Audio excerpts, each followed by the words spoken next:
And he's like, you're joking, Alex. You know, you've never called up. And that's pretty funny. And he started talking about, hey, what's going on? And I said, no, seriously. And he was like, really? And then he went into town. He has to drive into town like 50 miles to even get on the internet. Sometimes they can get on the web when wireless is working just right. But the point is, he went into town, got on it. I got him back on. He came on and said, this is totally untrue. I was not punched out. And he goes, but that's not even the issue. It's that I was saying I'm glad the troops are dead. They deserve to die. I would never talk like that. And you know, I know Jesse. He always says the wars are wrong and it's terrible to feed our valiant men and women in military into the meat grinder. You know, his dad had a whole bunch of battle stars from World War II, Battle of the Bulge, you name it. I mean, Jesse was really hurt by this. His brother was in the Army. He was in the Navy and underwater demolition. And he was in the Navy SEALs before they even called it that. That's what it comes out of, is underwater demolition. And so the media ran a hoax. And then we noticed that News Corps, the folks that tap your phones and engage in all the dirty tricks, the other media does it too, they published Chris Kyle's book. And it was all their shows that announced this when they knew he was out of the country. So he couldn't really respond. So the thing had, you know, the total setup of a psyop, and Jesse was blown away, and he said, well, I'm going to have my lawyer get back on it. When I get back in late May or early June, I will sue him. He said, you can tell folks I'm going to take action. But he goes, I will sue him. The lawyer's already been instructed. As soon as I get back to the U.S., it's filed. In fact, it was filed a few months ago, June 4th in Minnesota, Minneapolis, federal court. They went in for an arbitration hearing to give them a chance to settle. And Chris Kyle did not settle. So Ventura's going ahead with lawsuits. A lawsuit. Obviously, suits are also being looked at against publishers. Because when you consciously try to lie and consciously try to defame somebody to make money, doesn't matter if they're a public figure. If you consciously try to defame or engage in libel or slander to make money, like, hey, that restaurant, you know, puts cockroaches in their enchiladas. Come to my restaurant. You get sued for that and you lose. And he's got Navy SEAL witnesses. He's got the Navy SEALs, obviously, that own the bar. He's got Terry Mother Moy, very famous Navy SEAL that was one of his instructors. Jesse, by the way, had decided not to sue him until the senior Navy SEALs called him and said, we know that story's not true. We're tired of Navy SEALs stabbing each other in the back. We want you to sue. I had tried everything. Ladies and gentlemen, and it's time to stop being spectators and get informed and get involved and realize the mystery, the magic of being alive, and the fact that there's a struggle always going on at every level of civilization between good and evil. All right, just finishing up with this, Paul Watson's going to get an article out on it. Jesse Ventura will join us for a full hour tomorrow.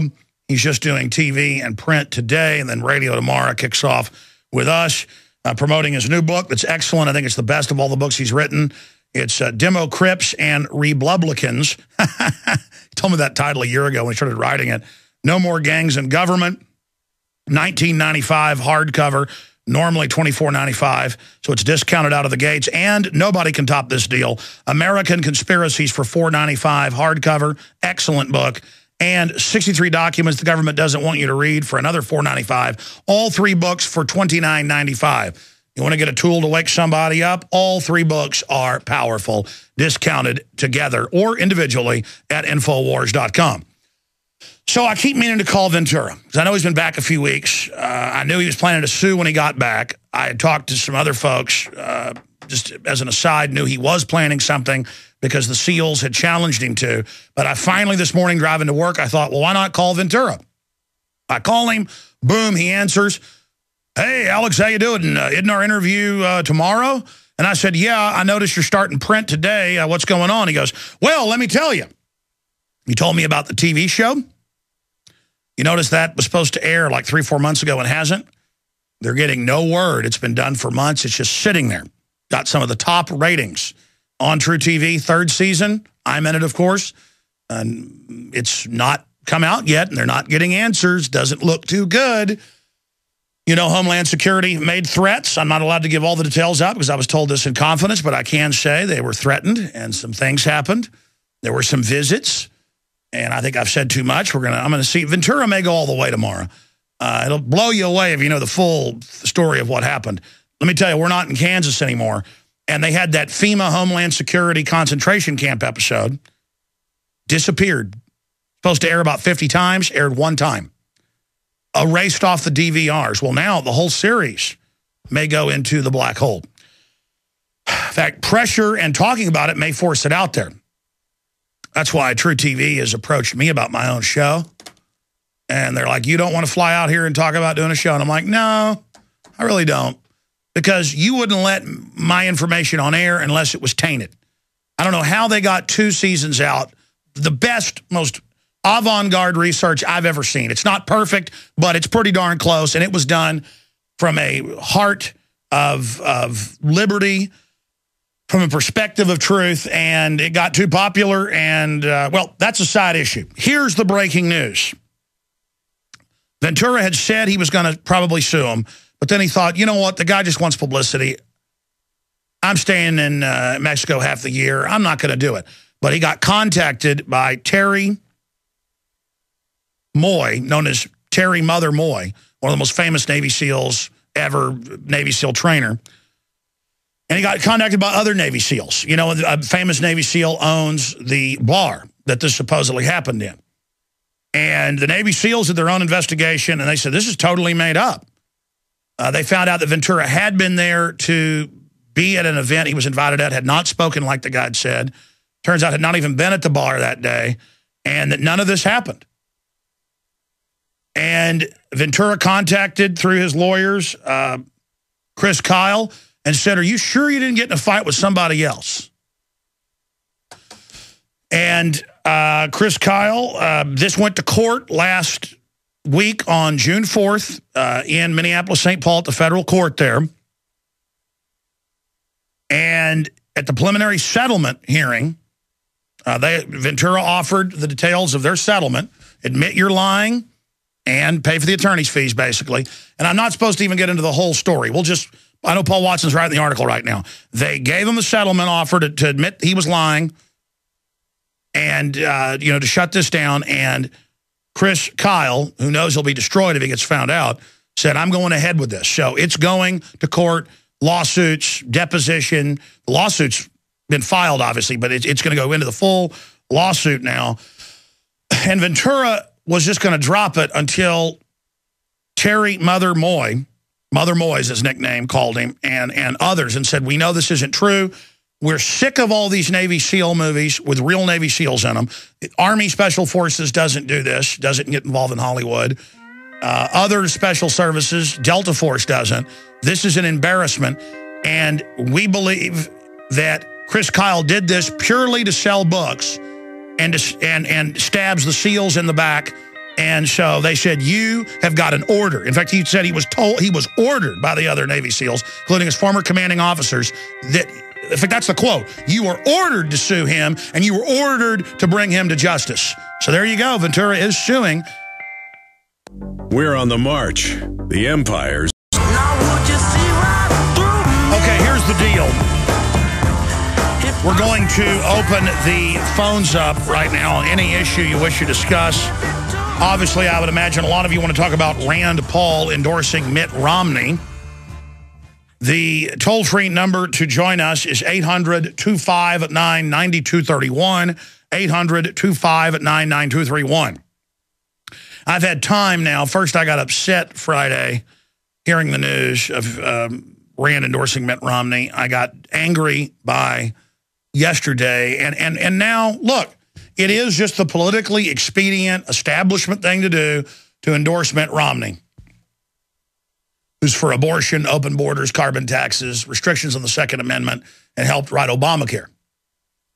But if Rand Paul thinks it makes him mainline in the Republican Party, ahead of being VP or running in 4 years, it hurts you with the base who are for no compromise. All we do is compromise. But the real reason I'm so disgusted is just with the political process itself. Liberty is in such trouble. Corruption is so out of control. We put up with pretty much anything today. And if you'd have told me 6 months ago that Rand Paul would endorse Mitt Romney, I mean, I remember people saying, look at how Paul isn't attacking Mitt in the debates. Look at how they keep saying, get the delegates. That's a plan to bring the delegates in for political power within the party. But, you know, they're basically lying to their constituents, implying they could still win. You know, all of that is what concerns me. And that's what concerns the supporters of Ron Paul and Rand Paul. They're saying the exact same things I'm saying at the Libertarian Party in their press release. They're saying the same thing basically across the board. And they're saying, you know, now he's voting for sanctions, which is an act of war, which his dad has said is an act of war against Iran. I mean, is there nothing he won't compromise on? This is basically the boulder that broke the camel's back. It's not a straw. And now that aura of uprightness is gone. And Ron Paul coordinated this through Campaign for Liberty and through his congressional system. Everything's coordinated. Rand and Ron lived together in D.C. That's on record. And the whole thing was coordinated last Thursday.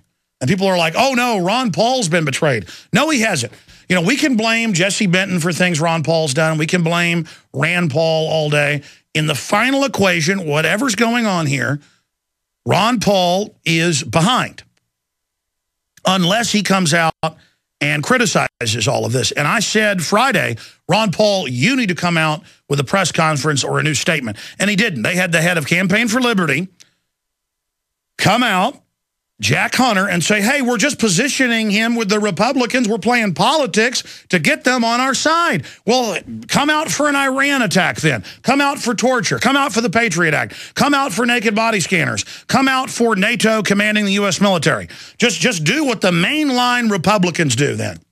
We had to prod Ron Paul to get behind Congressman Jones's legislation to start the impeachment over the UN and NATO commanding our military. And he didn't really speak about it much. I mean, I saw Ron Paul about 4 or 5 months ago start getting very milquetoast, and I saw people out there notice it and get concerned, and I said, look, they got a strategy to get to the youth. They're educating people. You know, hey, let's leave Ron Paul alone. Think about the real enemies, the New World Order. And I think that's why I kind of backlashed a little harder than I probably normally would have, because people say, well, which is it? You knew this was coming or you got chumped. My gut knew it was coming, and I was concerned, and I lied to myself. That's the answer. Because in one breath, I'm like, I thought something like this was coming down the road, but then I'm like, but I got chumped. It's kind of like you get that feeling that your girlfriend's cheating on you. And you go, you know what? I've never really been a paranoid type guy, but I think I'll drive over to her house. I'm sure this happened to everybody in college or high school. And you drive over, and there she is getting in the car with the other guy.